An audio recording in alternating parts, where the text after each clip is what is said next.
Okay, so let's practice.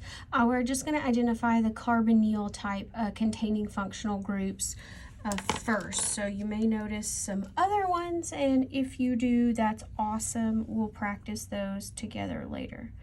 Okay, so here's one, and here's one. Okay, so you find your carbonyl and you look at what's around it. So this is a carbonyl with a nitrogen. So hopefully you remember that that is an amide. You can call it an amide if you want. Here's our carbonyl group, and then there's an oxygen with a hydrogen, so it's kind of on the end here. So this would be a carboxylic acid. Depending on your professor, just calling it an acid would probably be okay. Now next, let's look at this one. Okay, so here we have one of these, we have one of these. All right, this is our carbonyl with a nitrogen, so this is another amide. This is a carbonyl, and it's got carbon, so no hydrogen, so this is just in the middle, so this is a ketone.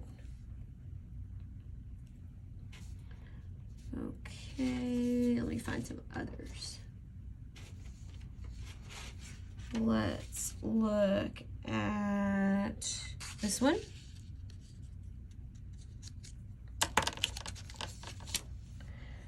This is really the only one we talk about. Now, this carbon, in order for it to have 4 bonds, you can kind of draw that hydrogen on there. That makes it a little bit easier to identify this as an aldehyde. All right.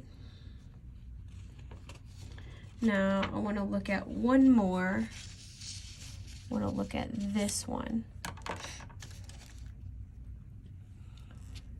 This is what we're looking for.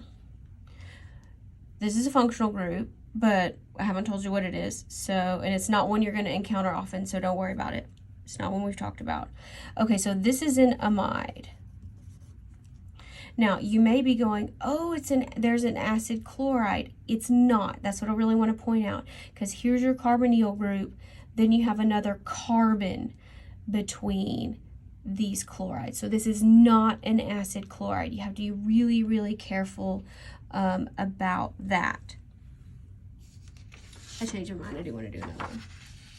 Let's look at this one. Here we have this.